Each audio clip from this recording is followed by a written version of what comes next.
Nous sommes en train de, nous sommes en train de partager ensemble sur les doutes. Et nous avons dit qu'à un certain moment de la vie d'un chrétien, d'un enfant de Dieu, d'un serviteur, nous devons prendre le dessus sur les doutes. Nous avons vu qu'il y a les doutes positifs, ce qui pousse l'homme à se remettre en cause, à réfléchir sur les événements, si ça marche avec Dieu, à remettre en cause tout ce qu'il fait, tout ce qu'il dit, pour ne pas avoir une autre opinion de lui-même. Mais nous avons aussi parlé des mauvais doutes. C'est quand l'homme ne croit pas à l'existence de Dieu, quand l'homme est allé, il abandonne Dieu pour croire que le monde et le diable, c'est ce qui est des miens. Et nous avons dit, pour nous, ces doutes-là ne nous concernent pas. Parce que c'est un doute auquel nous avons tourné le dos. Nous avons cru au Seigneur. Nous sommes de la race de Pierre. Dans Jean chapitre 6, quand Jésus a vu les disciples quitter, l'abandonner, il a tourné vers le reste. Il dit, mais vous le reste, pourquoi vous n'allez pas? Pierre a dit, non. Où irons-nous? C'est toi qui as les paroles de la vie éternelle. Les mauvais doutes, c'est un doute c'est un type de doute qui ne peut pas résider dans l'église du Seigneur, dans les cœurs des bien-aimés. Parce que c'est un doute qui met l'homme, la créature de Dieu, loin de lui, qui pousse l'homme à tourner le dos contre son créateur. Mais nous avons dit les doutes positifs, c'est important pour nous en tant qu'enfants de Dieu, en tant que serviteurs, en tant qu'être humain, parce que ça aide à faire l'introspection, à douter de soi-même pour faire confiance plus en Dieu. C'est pourquoi la Bible dit « errez les pauvres en esprit ». Celui qui a les doutes positifs, il doit se considérer comme un pauvre. Même quand il en a, il dit « je n'en ai pas ». Même quand il se sent bien, il dit « j'ai toujours besoin de Dieu ». Même quand il fait bien des choses, il a toujours besoin de demander à Dieu. Même quand il voit, c'est pourquoi la Bible dit « au jour du malheur, réfléchis ». Il dit « oh, ce malheur m'arrive, je ne vais pas aller me justifier, je suis spirituel, je suis saint, je ne pêche pas. » Je dis non, je suis un être humain à part entière, je dois me questionner. Et ce soir, nous allons voir ensemble l'autre aspect des doutes, ce que nous appelons les doutes négatifs. Shalom. Shalom. Genèse chapitre 17, verset 17. Genèse 17, verset 17. La Bible dit, Abraham tomba sur sa face, il rit et dit dans son cœur, naîtra-t-il un fils à un homme de 100 ans et Sarah âgée de 90 ans? Enfantera-t-elle? Et Abraham dit à Dieu, oh, qu'Ismaël vive devant ta face. Dieu dit, certainement Sarah, ta femme, t'enfantera un fils. J'établirai mon alliance avec lui comme une alliance perpétuelle pour sa postérité après lui. À l'égard d'Ismaël, je t'ai exaucé. Voici, je le bénirai.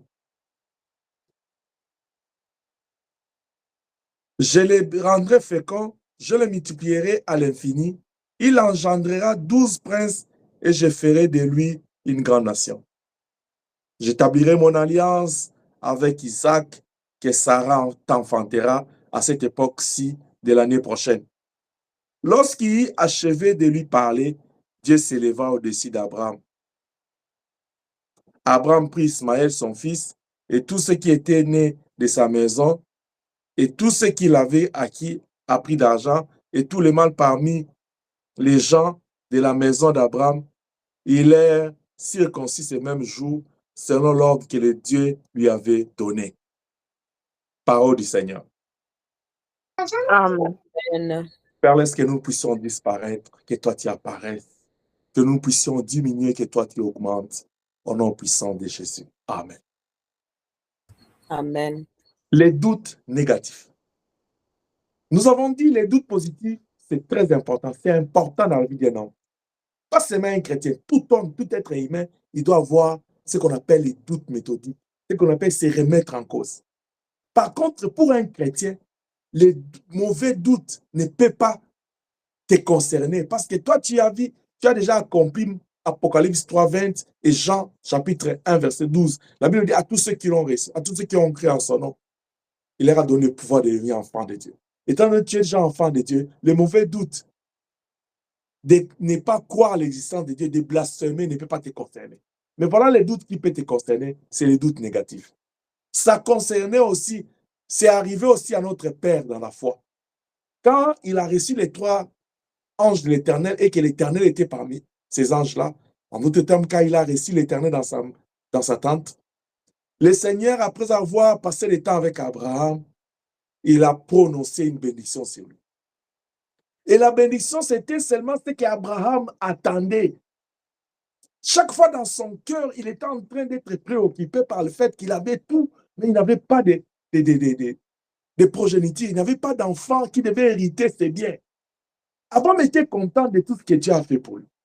Oh, j'aimerais dire à quelqu'un ce soir, les doutes négatifs, c'est ces doutes-là qui viennent ronger ta foi, qui viennent surtout affecter ta confiance en toi-même, en Dieu ou bien aux autres. Tu commences à douter de toi, ta chrétienté, de ta foi. Tu commences même à douter de ton alliance avec Dieu. Tu commences même à douter de la présence de Dieu dans ta vie à un certain moment de la vie. Et cela ne vient que pour des choses qui te préoccupent. Vous voyez, Abraham, c'était lui qui, hier, il disait à Dieu, tu m'as béni, tu m'as rendu riche, tu m'as tout donné, mais regarde-moi, je suis malheureux, parce que si aujourd'hui tu répands mon âme, c'est Eliezer, mon serviteur, qui va hériter tout ça, parce que je n'ai pas d'enfant. C'est à cause de ces soucis-là qu'Abraham a cédé à la demande de sa femme Sarah pour aller avoir Ismaël. Mais maintenant, il est arrivé le temps où Dieu prononce la bénédiction sur Abraham. Abraham doute.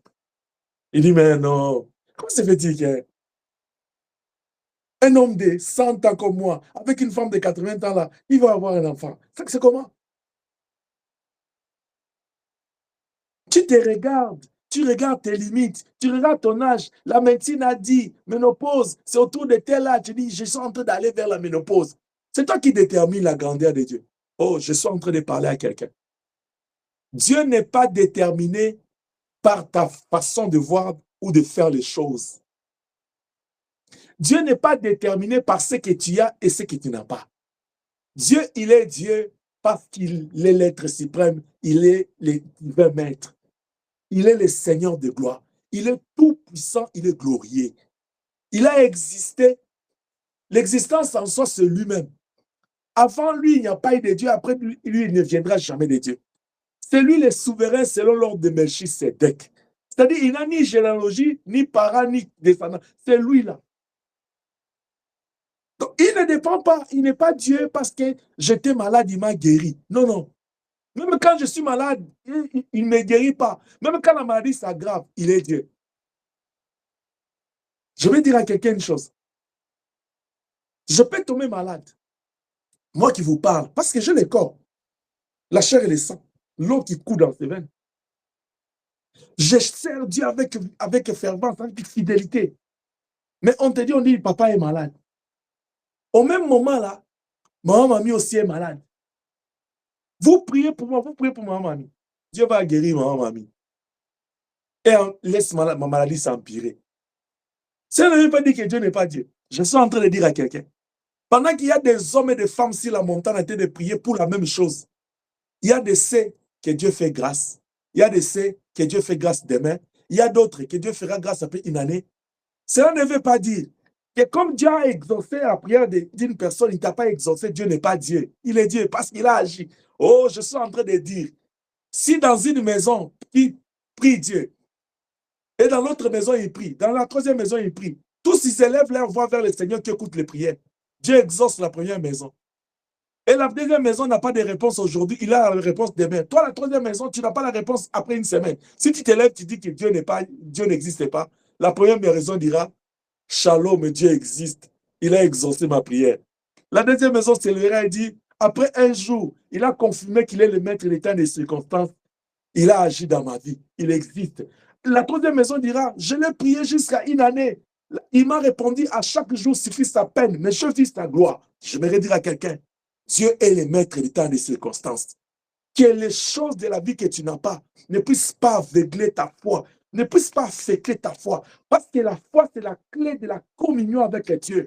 C'est pourquoi Hébreu 11 dit, il dit, il faut que celui qui s'approche de lui croit que Dieu existe et qu'il est le rémunérateur de ce qu'il cherche.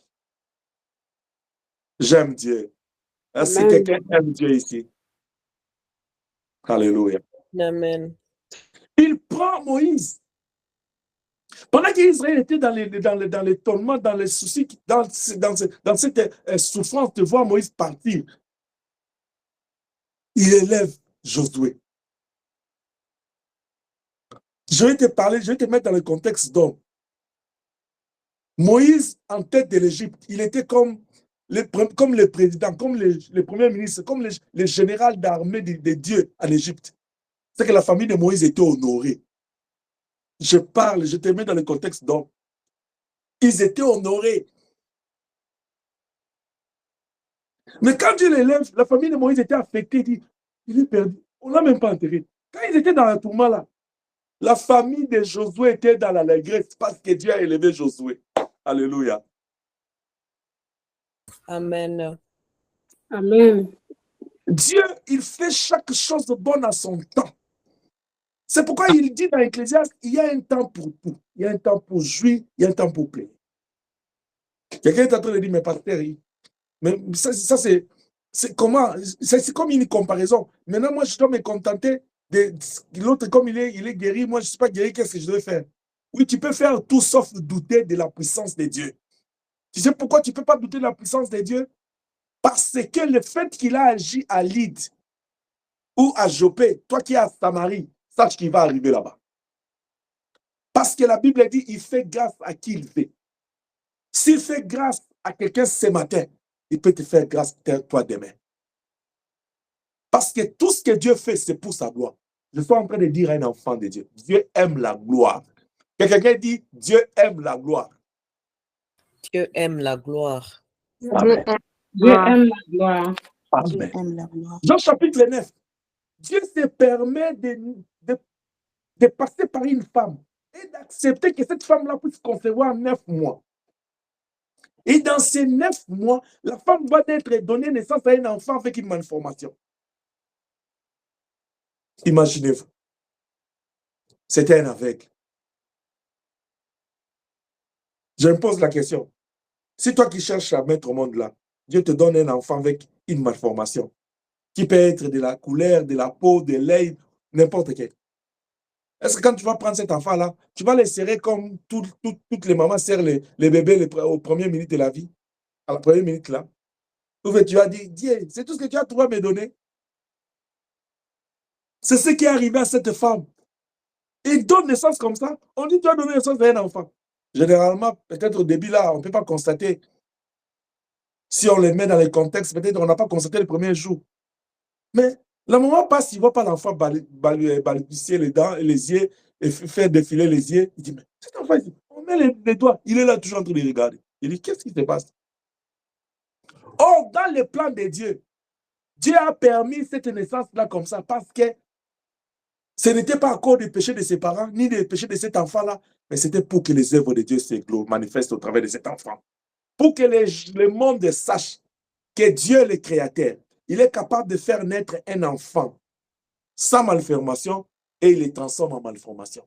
Il est aussi capable de naître un enfant avec malformation et il est guéri. Il est capable de faire des choses que le monde ne peut pas faire. Mais cela ne veut pas dire que tu laisses ta foi s'évaporer à cause d'Isaac que tu n'as pas. Tout ce qui préoccupait Abraham à ce temps-là, c'était Isaac. Ce qui te préoccupe là, c'est ce qui détruit ta foi, c'est ce qui te stabilise plein de fois. Parce que l'homme a les yeux focalisés beaucoup plus sur ce qu'il n'a pas.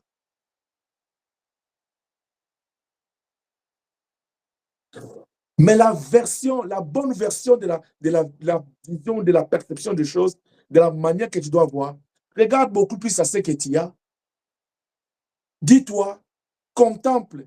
C'est comme la Bible dit, voyez et sentez comment l'Éternel est bon. Quand tu regardes les merveilles de Dieu dans ta vie, tu dis, oh, regarde là où il m'a pris, regarde là où il m'a amené. Et après, tu tournes les yeux. Je ne te dis pas de faire semblant de ce que tu n'as pas. Regarde plus ce que tu as. Après, tu regardes vers là ce que tu n'as pas. Tu dis, c'est lui qui m'a donné ça. Il est toujours avec moi. Il n'a pas changé. Il est le même hier, aujourd'hui et éternellement. Comme il m'a donné là, il me donnera encore. Amen. Je suis en train de dire à quelqu'un, celui qui t'a fait grâce là hier, c'est le Dieu que tu pries aujourd'hui. Il ne dort pas, il ne somnole pas. Celui qui connaît la bonne chose, la belle chose, la bonne personne pour toi. Il connaît les bons endroits pour toi, pour vivre. Il connaît le bon travail pour toi. Il connaît la belle maison et les bons quartiers pour toi d'acheter la maison. C'est Dieu qui connaît. Amen. C'est Dieu qui connaît. Des fois, nous oublions notre place et nous oublions la place de Dieu. Nous faisons des leçons à Dieu des fois. Vous voyez comment Abraham fait la leçon à Dieu? Il dit à 100 ans. Il a oublié que celui qui a donné ces 100 ans-là, c'est Dieu. Oh, je suis en train de renforcer la foi de quelqu'un, c'est toi. Toi qui as l'habitude de voir ton âge, c'est bien. Mais tu n'as pas lu. La Bible dit, je te restituerai les années dont on devrait les sauter. Les années, on parle des années. Ah, ne vieillis pas encore. Si ta bénédiction là dépend de l'âge, ne vieillis pas encore au nom de Jésus-Christ. Parce que le Dieu que nous prions, il restitue les années. Il restitue les années. Oh, pendant que je parle, le Saint-Esprit me dit quelque chose pour te fortifier. Vous voyez l'homme là à la croix. À la croix, 1 minute avant sa mort, Dieu l'a récupéré. À 1 minute d'aller vers l'enfer, le Seigneur lui a donné la vie éternelle. Il est allé savourer toute sa vie. La vie paisible. La paisibilité dans la gloire de Dieu, si je peux le dire. Si c'est un mot que... Permettez-moi cette formulation-là. Lui qui était obligé de voler, de tuer les gens, de vivre dans la violence, l'agressivité et dans le mal. Ces jours-là, Dieu lui a restitué les années du bonheur dans sa gloire. Et s'il a fait pour quelqu'un qui ne l'a pas servi, et puis toi qui sers l'Éternel, la Bible dit, vous servirez l'Éternel, votre Dieu, et j'éloignerai la maladie du milieu de vous. Que le Seigneur éloigne la maladie de ta vie au nom de Jésus-Christ. Que le Seigneur éloigne la maladie dans ta maison au nom de Jésus. Continue à le servir. Même quand il y aura des pandémies, des endémies, que cela aille loin de toi. Que la maladie de la vieillesse aille loin de toi. Que ce soit des maladies métaboliques, que ce soit des infections ou quoi que ce soit. Oh, la Bible dit, tous genoux fléchiront devant le nom de Jésus-Christ. Que toute maladie qui guette la porte de ta maison, quitte ce soir au nom de Jésus-Christ. Parce que le Dieu en qui tu as qui s'appelle Jéhovah Rapha. Abraham, il a dit non. Jean chapitre 11, c'est eux qui ont envoyé les gens pour aller chercher Jésus. C'est elle plutôt. Marie et Marthe. Le Seigneur a pris son temps dans sa mathématique de Elroy. Il vient, on l'a déjà enterré il y a 4 jours. Il sent et puisqu'il se décompose. Voilà ce qui se passe. Quand on le voit, il dit, Seigneur, si tu étais là, il n'allait pas mourir. Ce jour-là, il voulait leur apprendre. Je suis la résurrection et la vie. Je ne suis pas seulement capable de prier pour les malades, ils sont guéris, ils ne vont pas aller à la mort. Je suis capable, pas seulement de rencontrer une fille dans un cercueil, je prie, il se réveille. Je suis capable d'aller dans les séjours des morts. Ils étaient en train de leur enseigner les choses qu'il va faire dans les séjours des morts. Parce qu'il avait un rendez-vous avec les séjours des morts. Il nous a donné la leçon de son vivant, qu'il est capable de prendre quelqu'un dans les séjours de mort, de les ramener ici. Je prie le Seigneur cet après-midi de ramener tout ce que le diable a amené dans la mort dans ta vie. Que le Seigneur ramène ta bénédiction que le diable a détruit, gorgé, volé. Que le Seigneur ramène ta santé, qu'il ramène tout ce que ton cœur désire au nom puissant de Jésus-Christ. Comme il a ramené Lazare vers ses sœurs, que le Seigneur te ramène tout ce que le diable a dévoré, égorgé et détruit. Au nom de Jésus-Christ. Amen. Au nom de Jésus-Christ. Amen. Amen. À Marie, il dit, pourquoi? Il dit, Seigneur, il sent déjà. Il dit, moi ici, j'ai l'odorat là, si j'entre dans les cellules de mort, au lieu que moi je sente l'odeur des morts, c'est la mort qui sent l'odeur de la vie. Laissez-moi aller donner la vie là-bas. Il dit, là, sort. Il n'a pas prié, il n'a pas fait des incantations. Il dit un mot parce qu'il a le pouvoir de ramener à la vie ce qui était mort. D'où va s'asseoir, d'où va se poser les doutes dans ton cœur si tu regardes ton Dieu dans toute sa puissance. Oui, ces doutes négatifs, c'est vraiment une perte de foi, surtout de confiance en soi-même. Vous voyez quand le diable se présente dans Jean chapitre 3, il dit à la femme, c'est le Seigneur seulement a dit, il est en train de naître le doute dans son cœur. Parce que la femme savait ce que Dieu avait dit. La femme avait confiance à ça. Il dit, le Seigneur a dit, le jour où on mangera, on mourra. Elle savait, elle avait confiance à cette parole. Le diable a voulu faire naître les doutes en elle. Vous voyez, quand les doutes s'installent en toi, tu n'as plus confiance en toi-même. Même quand tu es belle là, tu n'as plus confiance en toi-même. Même quand tu es intelligent, tu n'as plus confiance en toi-même. Tu te dis, ah, est-ce que ça se passe pas comment là? Même quand tu as l'argent, tu ne vas plus bien avoir confiance que tu vas réussir. Vous savez, les gens qui ont l'habitude d'aller dans les ventes de la chair là, quand on achète des autos, tu peux avoir, tu amènes l'argent. Quand on dit 500 000, donc 500 $, tu dis, toi tu as quand même 3 000, tu dis 600. Tu entends seulement quelqu'un dire 1000. Tu dis, ah, 1200. Quand tu entends seulement quelqu'un arriver à 5900, tu dis, hey, parce qu'ici, mes forces se limitent là. Mais j'aimerais te dire, là où ta force se limite, la force de Dieu commence. Amen. Il faut que ta force se plie pour que Dieu commence. Dieu ne peut pas venir se mélanger avec toi. Il nous laisse nous épuiser pour que nous puissions lever les yeux vers le véritable serpent des reins, Jésus-Christ. Amen. Les doutes négatifs, c'est cette perte de foi. C'est le résultat de la souffrance. Vous voyez, quand quelqu'un traverse la souffrance, c'est pourquoi David a raison dans Psaume 23. Il dit, même quand je traverse l'ombre de la vallée de la mort, je n'ai aucune crainte, quand je sais que tu es avec moi. Quand où ton bâton me rassure de ta présence, je ne crains rien. Quand tu traverses la souffrance, là, quand la souffrance commence à te ronger, bien aimé, si tu laisses seulement la souffrance prendre les décisions sur toi, tu vas douter. Même si tu as 30 ans dans les ministères, tu vas douter. La souffrance fait douter quelqu'un, même de la confiance, même de l'existence de Dieu. L'ignorance de la parole de Dieu. La Bible dit dans Osée, mon peuple périt par manque de connaissance. Tu vas douter juste parce que tu n'as pas la vraie connaissance. Vous voyez le Seigneur, lui qui était, la Bible dit, en lui habitait corporellement toute la plénitude de la divinité. En aucun cas devant le diable, il a reculé. Le diable dit, il est écrit, il est écrit, il est écrit, il est... Parce qu'en lui avait la connaissance qui était pleine. Vous voyez, avec Ève, il y a une hésitation parce qu'il n'y avait pas une connaissance. Cette petite connaissance-là, c'est pourquoi moi, j'aime beaucoup les disciples de Béry. On leur donne une petite connaissance à l'église, ils vont aller approfondir ça. Bien-aimé, combien de fois toi tu médites la Bible? Combien de fois toi tu revois les prédications qu'on prêche ici? Ou tu écoutes d'autres prédicateurs parce que je ne suis pas l'unique? Combien de fois tu nourris ton âme? Parce que ton âme, la Bible dit, garde ton cœur plus que toute autre chose. Si les doutes naissent de ton cœur, le diable est content. Les doutes naissent aussi de la tentation. Le diable vient te tenter, comme je parle l'histoire de Ève. Il le met en doute, il crée le doute en elle. Le diable, Ève commence à se remettre en cause, à douter même, dit non. Peut-être que je n'avais pas bien écouté. Peut-être que la Bible ne dit pas comme ça. Peut-être que j'avais mal interprété la Bible. Vous avez encore de la souffrance là. Tu peux changer même là. Tu peux tordre le sens de la vérité. Hein, parce que tu te dis, bon, peut-être, bon, qu'est-ce que ça dit quoi? La pauvreté aussi peut créer les doutes en toi. Souvenez-vous de l'histoire de ces couples-là que je vous avais relaté, qui s'est passé au pays. On quitte une journée de jeûne et de prières intenses. Ils arrivent chez eux 15 minutes après. C'était les rings là-bas.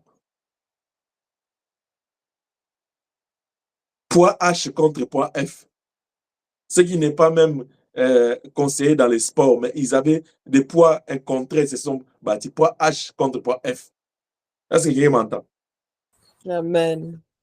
Bien, mais je ouvre une petite parenthèse.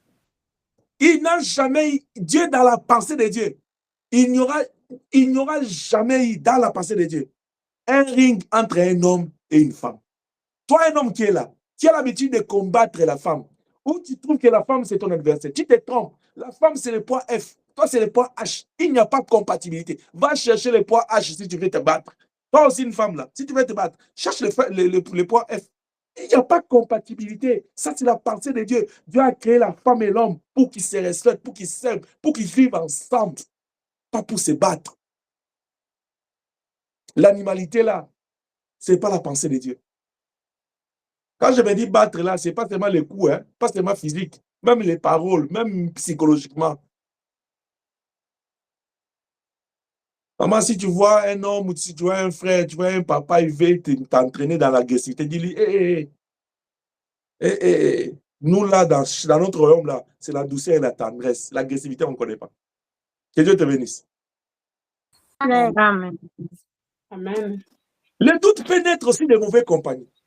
Psaume 1, 4, même dans 1 Corinthiens 15, 30, la Bible dit, les mauvais compagnons auront les bonnes mœurs.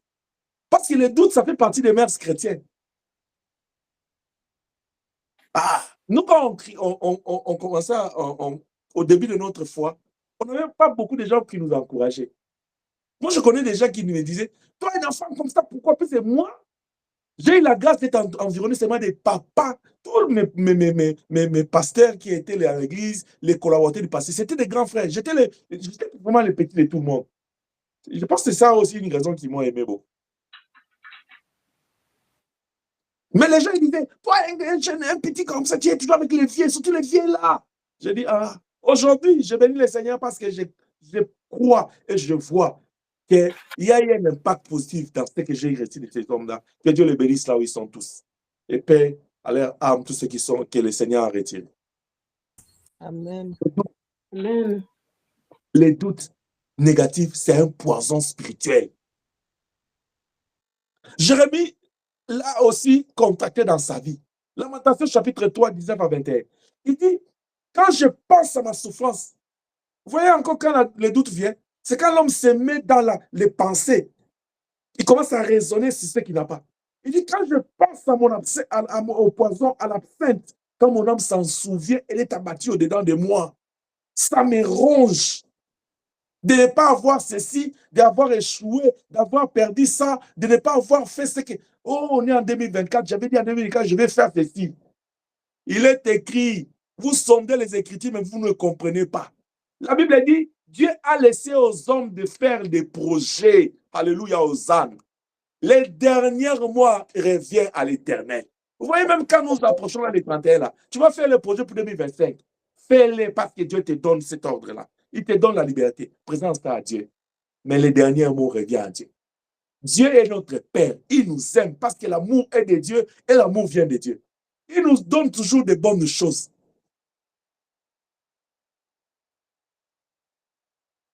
Il dit à Abraham, certainement, ta femme, malgré son âge, à la même période, mais l'an prochain, elle verra la gloire de Dieu. Israël était en Égypte. Ils attendaient 400 ans. Ils ont même vécu ça. Ça commençait à douter. Mais malgré cela, Dieu est venu leur délivrer. Et il y avait Joseph qui avait la confiance, qui n'avait pas hésité. Il a dit, même quand le Seigneur viendra vous délivrer, prenez mes ossements, allez m'enterrer là-bas.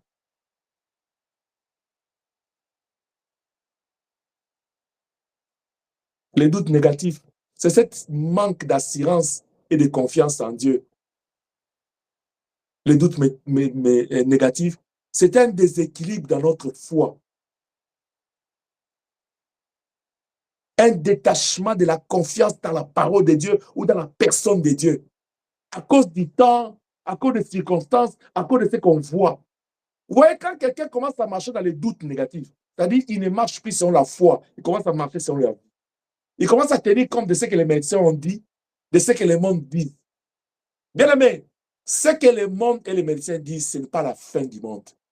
Et tout ce que le monde et les médecins disent, ce n'est pas ça la vérité. Parce que la vérité, il n'y a qu'une seule personne qui s'est appelée « Je suis le chemin, la vérité et la vie ». Amen. Il y a Amen. qu'une seule personne qui a dit « En vérité, je vous le dis ». Jamais un médecin a Amen. dit, quand il donne un diagnostic, il dit « En vérité, je te dis, tu ne guériras pas ». Déjà, les médecins, ils savent là.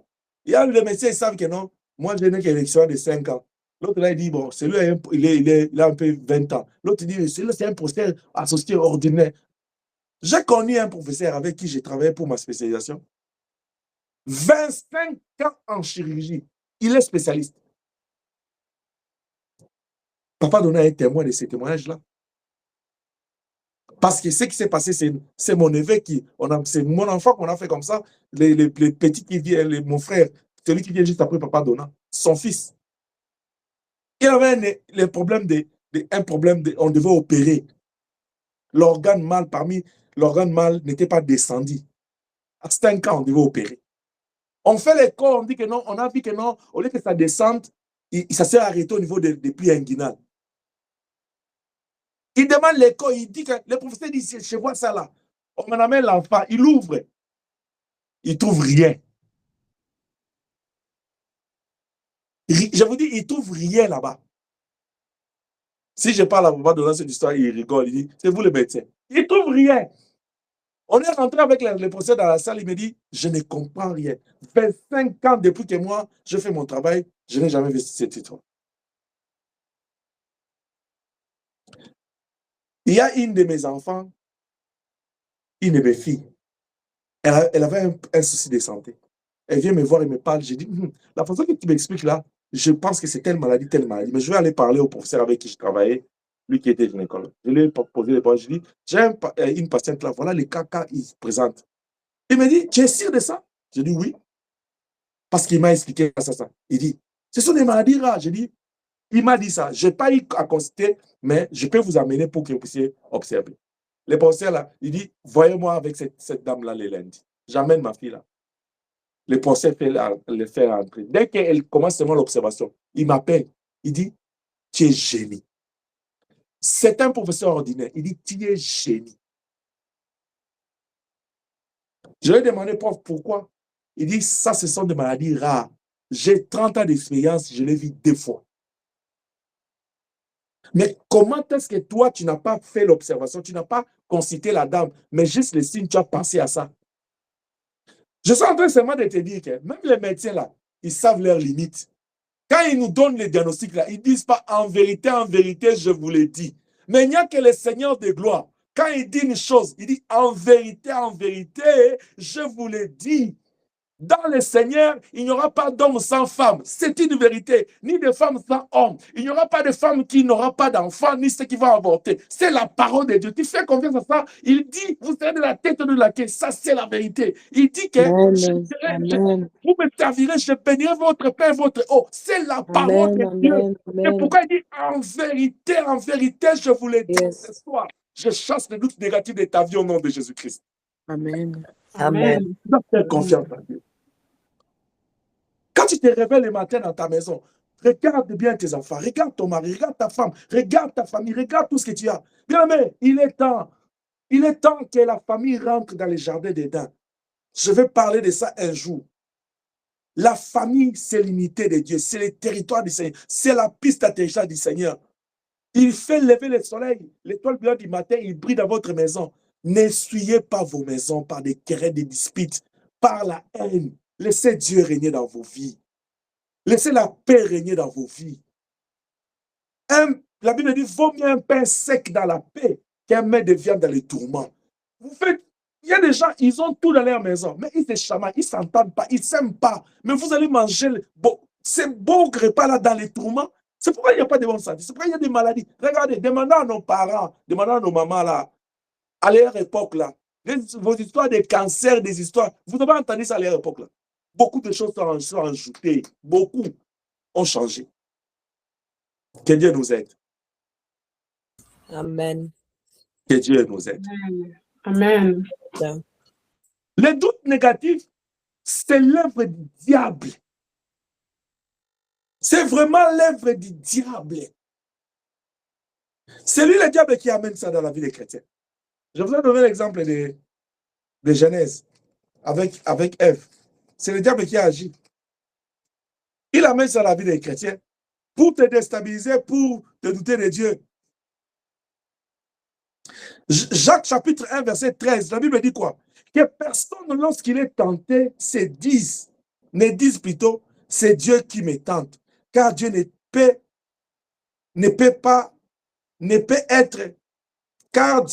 être tenté par le mal. Et il ne tente lui-même personne. Mais chacun est tenté quand il est attiré et amorcé par ses propres convoitises. Or, celui qui nous amène vers le convoitise, là, c'est le diable.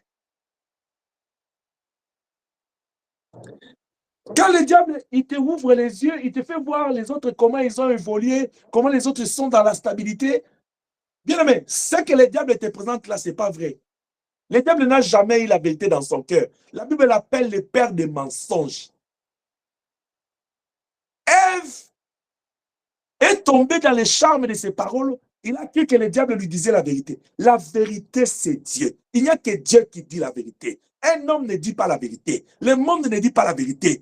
Le diable ne dit pas la vérité. Il n'y a que Dieu qui dit la vérité. L'homme qui dit la vérité, c'est l'homme qui laisse ses lèvres transpercées par la vérité de Dieu. C'est le diable qui introduit le doute dans ton cœur.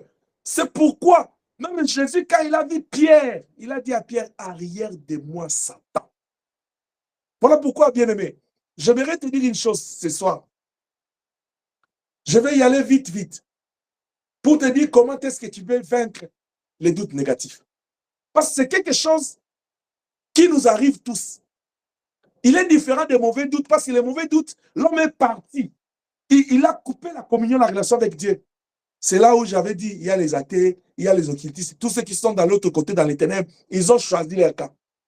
Mais quelqu'un qui est dans le doute négatif, il est comme quelqu'un qui balance dans les choses, dans le foie. Il bascule, il doute, il rentre dans les choses de Dieu. Mais la bonne position pour toi, tu dois garder ton assurance. C'est pourquoi Paul dit, j'ai l'assurance. Il dit, j'ai l'assurance. Ni la mort, ni la vie ne pourront me séparer de Dieu. La première des choses pour combattre les doutes négatifs, il faut identifier les problèmes ou les domaines dans lesquels là, ton doute là naît. Ce qui crée les doutes dans ta vie là, c'est quoi? Regarde dans ta vie. Tu te connais, n'est-ce pas? Qu'est-ce qui crée les doutes là dans ta vie? Oui. Qu'est-ce qui crée? Le diable, il connaît tes faiblesses. Il ne viendra pas te dire, prends le poisson dans l'eau, mange, parce qu'il sait qu'on ne t'a pas interdit de manger le poisson. Il viendra seulement te montrer le fruit. C'est à quoi tu n'as pas accès. Le fruit là représentait tout ce que l'homme n'avait pas, tout ce qu'il n'avait pas droit à toucher, tout ce qu'il n'avait pas accès. C'est là où le diable t'amène. Il dit, regarde. Le diable viendra te dire, regarde tes faiblesses, regarde, tu ne peux pas. Vous savez, il y a des gens qui ont risqué de mourir pauvres parce que dans leur famille, parce que dans leur entourage, parce que le monde leur avait dit qu'ils étaient nuls, ils étaient rien. Mais le Seigneur les a ramassés. L'Éternel les a valorisés. Aujourd'hui, il peut dire Alléluia aux âmes. Si tu es là, tu peux acclamer le Seigneur. Amen, amen, amen. Amen. Mais quand le diable les regarde, le diable ne peut pas te regarder avec un bon œil. Parce qu'il ne t'aime pas. Parce que tu n'es pas de sa tribu. Toi, tu es de la race Élie, de la sainte sacerdoce. Tu n'es pas de son village. Il t'en fait. Il ne peut pas venir t'encourager. Il ne peut pas. Identifie ce qui fait naître les doutes en toi. C'est quoi le problème? C'est l'âge qui avance.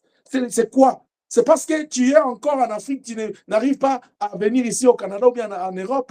Parce qu'il y a d'autres gens, ils ont abandonné la foi parce qu'ils n'ont pas voyagé. Vous savez, la vie est bizarre. Vous qui êtes au Canada ici, vous vous plaignez, il fait froid, la vie, on ne se repose pas, la vie est difficile. Et là-bas, ils disent, ah, restez. Quelle vie difficile. Vous êtes là-bas, on vous voit. Surtout vous qui avez l'habitude de poster des trucs là. Vous traumatisez les gens au pays là-bas beaucoup. Que Dieu vous aide. Alors, la première des choses, identifie en quoi les doutes naissent dans ta vie. Est-ce que quelqu'un m'entend? Amen. Deuxième chose, Amen. travaille sur le dialogue de l'homme intérieur. Parce que le doute naît à l'intérieur. Quand tu commences à sentir que l'homme intérieur commence à murmurer avec lui-même, vraiment, toi tu penses que tu vas arriver. Il y a des gens même, ils sortent d'une prière, une forte prière. Dès qu'ils sortent là, ils voient, ils disent, ah, je viens de sortir de la prière. Le combat arrive encore. Comment, pasteur? Mais demandez à Jésus, 40 jours dans le désert, il sort comme ça. Le grand prêtre se présente. Il dit, mais tu as fait, non? Change les pierres en paix. Tu vas manger comme ça, on verra que tu es le fils de Dieu. Toi, tu penses que si le diable a fait à Jésus là, il va avoir peur de toi et de moi. Jésus là, même si on enlève la prière, la Bible dit déjà, quand lui habitait corporellement la plénitude de la divinité, le diable n'a pas eu peur. Il s'est approché. C'est moi et toi là. Que Dieu nous fortifie. Amen. Ce n'est pas facile parce que tu traverses une situation difficile. Mais ne laisse pas les mauvais conseillers venir. Gloire soit rendue à Dieu. Esaïe dit, un fils nous est né. Parmi les qualités, on dit, on l'appellera conseiller. Le meilleur conseiller de ta vie, c'est Dieu. C'est le Saint-Esprit au travers de la parole de Dieu. Ne laisse pas ton oreille à écouter tout ce qui n'est pas libéré sous l'onction, sous la grâce. Car la Bible dit, la foi vient de ce qu'on entend. Quand tu sens cette voix-là commencer à te solliciter, à faire naître les doutes dans ton cœur, prie et dis à cette voix-là, arrière de moi. Ne laisse pas cette voix-là t'envahir. C'est comme une technique qu'on donne en thérapie. Quand quelqu'un sent que les émotions négatives commencent à prendre le contrôle sur lui, ne te laisse pas emporter. Il y a des gens, quand ils sentent que non, ça commence à ne pas aller, lui, tout ce qu'il fait, vous savez, c'est quoi? C'est la troisième chose que je vais te dire de ne pas avoir l'habitude de faire. Lui, il se retire. Il s'isole. La Bible elle dit, celui qui se met à l'écart s'oppose contre tout ce qui est sage. Proverbe. Bien des fois, tu as l'habitude de faire, quand tu sens que les choses ne marchent pas, tu n'as pas la paix, tu te sens mal à l'aise, toi, tu te mets à l'écart. Même à l'église, tu ne veux pas te dire, oh non, j'avais des problèmes. Les problèmes ne se résolvent pas à l'écart. C'est dans le feu que les problèmes se résolvent. Il faut éviter l'isolement. Parce que dans l'isolement, c'est là où le diable vient nous visiter. Il faut éviter des temps morts dans la vie chrétienne. Aujourd'hui, tu es debout dans la prière, tu dis, comme je viens de prière, là, j'ai fait 60 jours, je vais me reposer. On n'a pas un repos dans ce monde. Le repos, ça sera à la nouvelle cité. Amen. Il faut éviter de longs temps de distraction. Parce que le divertissement, c'est bien, mais quand ça devient long, c'est dans la distraction que le diable va venir. Il faut éviter les voyages de pensée. Quand ton esprit commence à sortir, tu commences à aller chercher des explications dehors, aller envier dehors, rentre en toi, rentre dans ta maison, ferme la porte, prie ton Dieu en secret. La quatrième chose, nous devons chercher à être enivrés de l'esprit. Parce que quand le dialogue de l'intérieur commence à te faire douter, le Saint-Esprit sera pour te fortifier. C'est pourquoi la Bible dit dans Jean, il est avantageux pour vous que je m'en aille, pour que les consolateurs viennent. Bien aimé, à ce temps ici, il a dit, je serai avec vous jusqu'à la fin du temps. Tu n'as pas lu ça? Oh, que le Seigneur soit avec toi. Ma prière pour toi chaque jour, c'est que quand tu vis, même quand tu marches, même quand tu dors, que la gloire de Dieu t'environne. Et je prie le Seigneur ce soir, que tu sentes cela tous les jours de ta vie, au nom puissant de Jésus-Christ. Parce que tu es la fille de Dieu, tu es l'enfant de Dieu, tu es le servant de Dieu que Dieu aime. La Bible dit que c'est avec une grande jalousie que Dieu vous chérit. Il chérit l'esprit qu'il a mis en vous. Vous êtes devenu la jalousie de Dieu. Il a dit, je ne te délaisserai point, je ne t'abandonnerai jamais. Mais d'où vient ce doute-là? Pourquoi tu as laissé cette porte-là ouverte? Que cette porte se ferme dans le nom de Jésus-Christ. Amen. Amen. Regarde, Jacob, il voit l'horaire commence à apparaître. Il pouvait dire, je suis resté avec lui toute la journée, il ne m'a pas béni. Il dit, non, moi je ne vais pas laisser mon cœur douter de toi. Je te tiens. Je ne te laisserai pas tant que tu ne m'as pas béni. Bien, mais tant que tu n'as pas vu la gloire, ne laisse pas la prière. Ne laisse pas la foi. N'abandonne pas la confiance à Dieu. Crève. Entre dans la dimension. Dieu va te visiter parce qu'il est vivant. Le Saint-Esprit est bon pour nous assurer, pour nous fortifier dans la faiblesse. Car c'est la personne de Dieu lui-même. Et je vais terminer par la dernière chose. C'est que nous devons avoir un plan, ce que moi j'appelle un plan stratégique de bonnes pratiques chrétiennes. Est-ce que tu as entendu ça? Un plan stratégique de bonnes pratiques chrétiennes. Que tu sais déjà que non? Première chose, c'est le premier point que j'ai dit, identifier la cause de tes doutes et l'approche ou bien les moyens qu'ils utilisent pour t'atteindre. Quand tu vois ça seulement venir, tu dis, Alléluia, Hosanna, Zamba Bomoy. Tu te dis que Dieu est vivant. Tu regardes, tu dis, ça, je vois. C'est comme ça que ça commence. La Bible dit dans Romains 9, 10, c'est en croyant du cœur qu'on parvient à la justice, c'est en confessant de la bouche qu'on parvient au salut. Quand tu vois ces choses venir, confesse la victoire au nom de Jésus-Christ. Ne laisse pas les diables t'envahir. Amen. Dans les plans là, stratégiques de bonnes pratiques chrétiennes, il y a écouter l'adoration.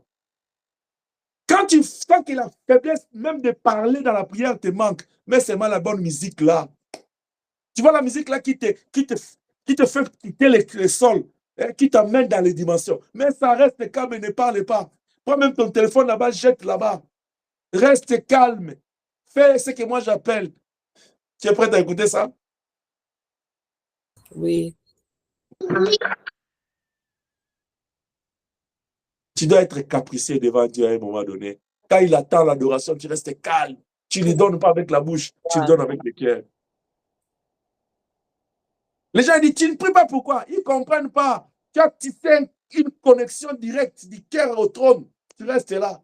Tu dis aujourd'hui, je ne vais pas bouger les lèvres comme Anne. Va puiser dans mon cœur. Parce que je suis une femme qui est fatiguée. Je suis un homme qui est fatigué. Je suis touché dans mon cœur. Va puiser l'adoration là-bas. Comme ça, il va prendre l'adoration qui est mélangée avec la souffrance. Lui-même, il va faire la séparation entre livrer et la bonne sémence. Gloire soit rendue à Dieu. Mais une bonne prédication, là, d'un homme où on écoute. C'est pourquoi il dit dans Josué 1:8, il dit que ces livres de la loi ne s'éloignent pas. Mais dites-les, c'est là où tu puiseras la force. Il dit à Ézéchiel, il dit avale les rouleaux. Et Paul dit à Timothée, il dit garde le dépôt qui est en toi. Parce que les dépôts là, ça te rendra fort et tu ne vas pas douter. Ça va te rendre intelligent. Comme le Seigneur grandissait en connaissance devant les hommes et devant Dieu. C'est en cela que tu es appelé champion. Ne laisse pas les doutes envahir, enfant de Dieu. Dieu t'aime. Dieu, il t'aime. Amen. Dieu, il t'aime. Amen. Amen. Dieu, il t'aime. Amen. Quand tu vois que ça ne marche pas, tu mets la musique, tu mets la prédication, tu deviens étourdi. Appelle un homme, appelle même ton papa. Il dit, papa, je vais parler, je vais juste te parler. Je vais juste te parler. Je parlais avec ma fille Inès hier. Il dit, papa, toi, tu dois acheter une maison. Je lui ai dit, Inès, ce n'est pas une maison, ce sera une labyrinthe. Parce que je suis en train de voir une grande maison. C'est pas ma vision. Comme ça, quand tu as des difficultés là, tu as ta chambre là, tu viens. Tu restes là. Tu pries le Seigneur. Il y a tout là-bas. Mais ça sera une grande maison. Si toi, tu as l'habitude là, tu es là, tu es en train de chercher, dis, j'ai acheté une maison de 3 chambres. Tu sais ce que tu fais? Chambre parent, chambre fille, chambre garçon. C'est ça ton standing. Qui te soit fait selon ta foi. Ce soir, je parlais de doutes. Donc, parmi les choses, tu dois être capable d'avoir un plan stratégique de bonnes pratiques. C'est pourquoi la Bible dit, dans Romains 15, il dit, soyez transformés par les renouvellements de l'esprit de l'intelligence. Ça dit, ce plan-là va t'aider quand les doutes veulent te pousser dans la perdition. Ce plan-là te soutient. Tu as des choses que tu dois faire. Philippiens 4:8, il dit que tout ce qui est bon, va chercher de bonnes choses. Quand les doutes, parce que je suis en train de te dire, ce n'est pas parce que j'ai prêché les doutes là que les doutes ne viendront pas. Au contraire, le diable va amener ça encore. Mais que ça soit loin de toi au nom de Jésus-Christ.